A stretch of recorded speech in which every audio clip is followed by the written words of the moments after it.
Who will the Commanders select with pick number 16 in the 2023 NFL Draft? Could it be a game changer in Bijan Robinson? Or maybe one of the better tight ends in this class? A top-shelf cornerback could also be in the cards. Let's talk about it. Okay, hello, and welcome to Draft Brothers, a Champions Round podcast. We continue our NFL Draft preview series with the Washington Commanders. And I am your host, Jeff Hasley, and I'm joined by my draft brother, Dan Turner. And today's guest is Robbie Johnson. However, you may know him as Rumboys Robbie. He's the founder of Rumboys Fantasy Network channel on YouTube. Robbie's a big Commanders fan, and he's going to help us understand what Washington may do in the 2023 NFL Draft. Robbie, welcome to the show. Let's do this. Yes, sir. Yes, sir. Excited to be here. Check out Rumboys. Make sure you guys DM me as well for a Champions Round link. I got you guys as well. So if you need a Champions Round link, hit me up. I'm your guy. All right. Well, we got a lot to talk about with the Commanders, so let's get to it.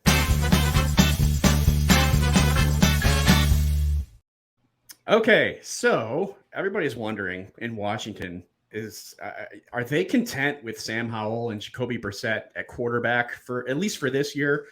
Can you talk about that a little bit? And if so, who they might target in the draft at pick 16? Before getting into my take, I want to say cheers to me, cheers to you, to the whole Draft Bros community, the whole Champions Round community. What it do, dilly. I definitely need to make sure I took a sip before that one, because the fact that Rivera will be willing to go on record and is willing to go on record and say that we're not pursuing, we did not pursue a quarterback in free agency, more namely Lamar Jackson, while we're going through this whole ownership changeover and so on and so forth. It's the perfect time from a marketing standpoint for us to go and get a new face of our franchise. Sam Howell looked decent in that game last year. I personally, the same judgment that I had on a Daniel Jones very early on, where it's like you're relying on a guy from Duke to kind of lead your franchise, is kind of where I'm at with Sam Howell. You're relying on a guy from UNC. It's mind-boggling. Jacoby Brissett, he's been around the block. He could definitely spin the rock. But that's not the guy that I'm not going out and investing in a Brissett jersey, as a fan. That's not the guy that I want to be heading into the season to lead our team. It's a shame that we're not going and getting to Lamar Jackson. But if we're going to ride with Sam Howell as a fan, then I have to just shut up and color. So who do you think they might is there a position group or something that they might be targeting at 16? I know corner's been talked about. Offensive line, maybe a guard, but that's kind of high for a guard. Any thoughts on who they might go after? It's super, super interesting. It would be very Washington-esque to go defense there at 16. So I could see, them going for a corner. But with Logan Thomas aging, I haven't taken a look at the betting numbers. But for Washington to go in and get a tight end, maybe get a Kincaid, wouldn't be far-fetched. And I would be impressed if we made a calculated move like that. That's good. So what about running back? You have Antonio Gibson and Brian Robinson. And Gibson, in the future, in the plans for the future for the Commanders, is Bijan Robinson in play at 16? What do you think of that? I think that what the running back market has shown us this year, a combination between, from a draft standpoint, what we've seen over the last, I want to say about 2.5, 3-ish years with the running back market, guys usually getting taken later in drafts. Obviously, Bijan Robinson being a generational talent. So when you talk about this year's class at the running back position, maybe he can be an exception to the rule. But we really haven't seen a guy taken in that high value, pretty much almost damn near since the Saquon Barkley, Saquads. With that being said and stated, I feel like we're okay with rocking Gibson for a little bit longer. I don't think that he's going to be in the future long term for Washington. But should Washington be three or four in the division, because what I mentioned in the very first take with us neglecting the quarterback play, then I could see us, in next draft maybe going and getting a running back and maybe sharing it up that way. It seems like GMs are taking a very dynasty approach at the running back position, where it's like we're not going to pay money for a guy. We'll just draft and hope that Jim Kincaid. I don't think that Washington goes Bijan. He's got to go somewhere. We've been talking about him everywhere in our shows. Atlanta, Philadelphia, Dallas. I mean, shoot. I think we've talked about pretty much Houston. We've talked about almost all of our teams that we've had on here.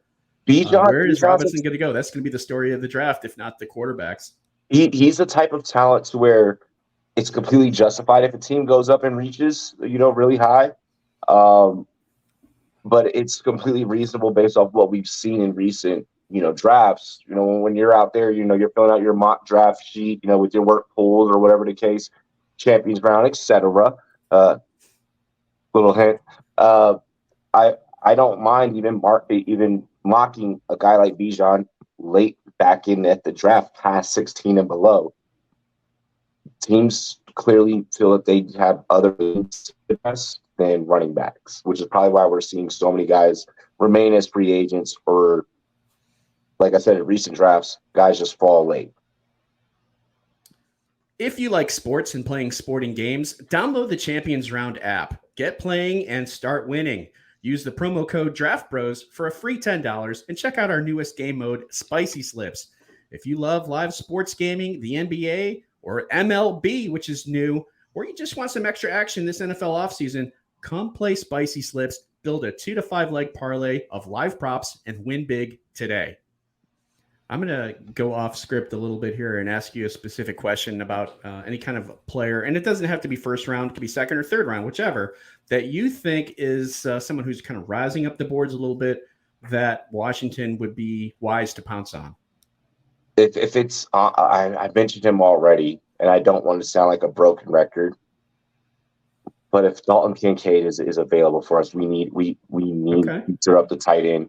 I don't trust Sam Howell to go out there and ball with a rookie to sophomore QB. The tight end position in today's NFL is their greatest weapon, or either that or a strong running game is going to be Sam Howell's greatest weapon.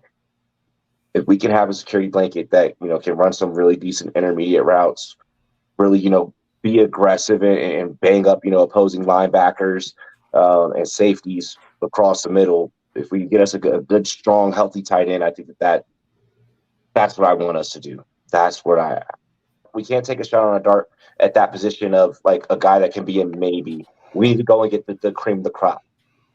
If I could just follow up to that, why Dalton Kincaid? Why not Michael Mayer? Why not Darnell Washington? Why not Sam Laporta? It's a strong tight end class. I'm just kind of curious why you like Kincaid, and I'm not arguing against it, but why you like him over the others. Kincaid has been pretty much the guy out of every single analyst's mouth. Now, don't get me wrong, Washington, great film, great film. Usually, when everyone's kind of invested.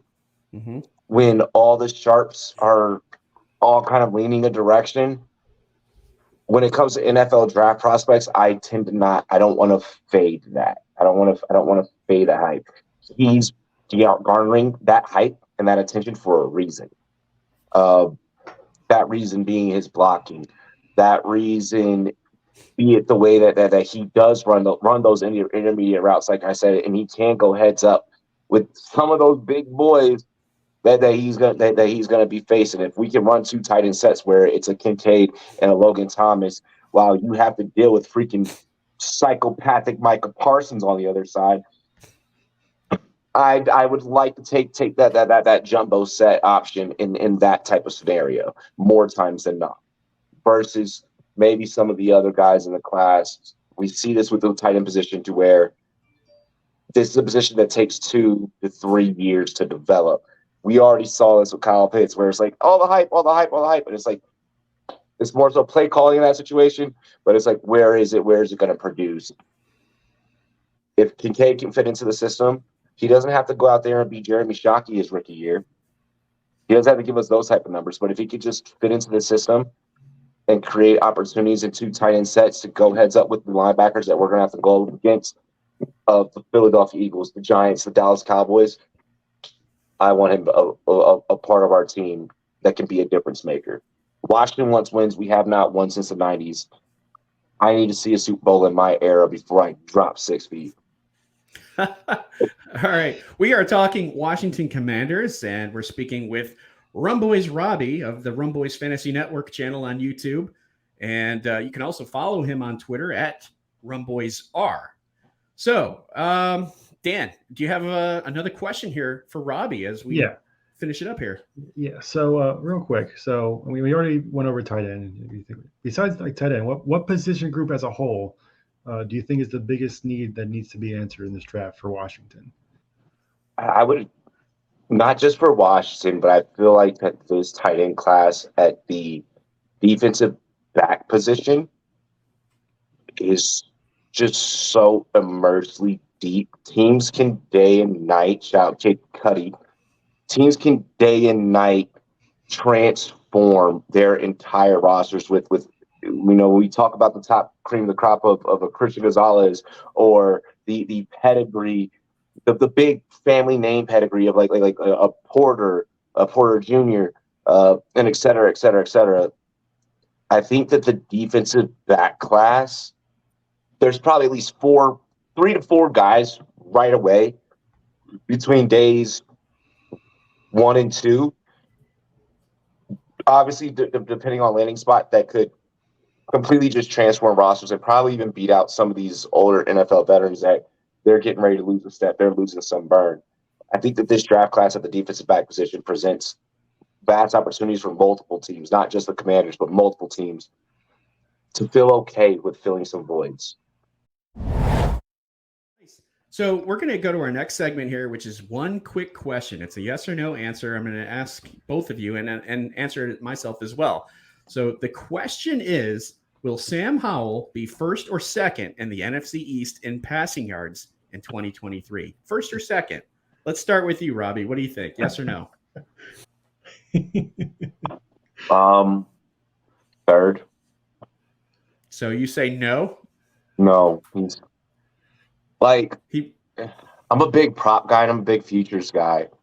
I don't think that we have Terry McLaurin, Jahan Dotson, top 5 against man coverage.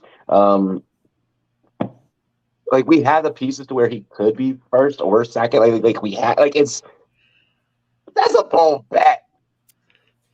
That's a bold bet. I can't do it. Dan, what do you think? First or second? Does he make first or second? Dan, you and I talk about gambling all the time. I'm curious.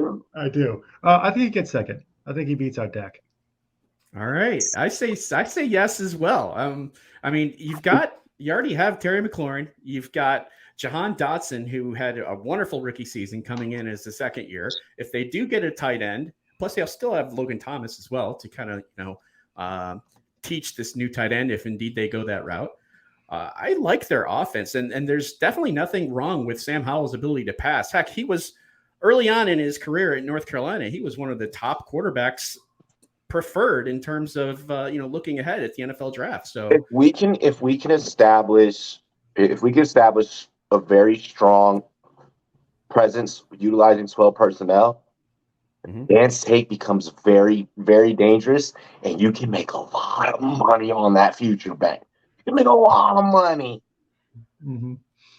Because you and I both know too, no other sharp in the industry is playing that.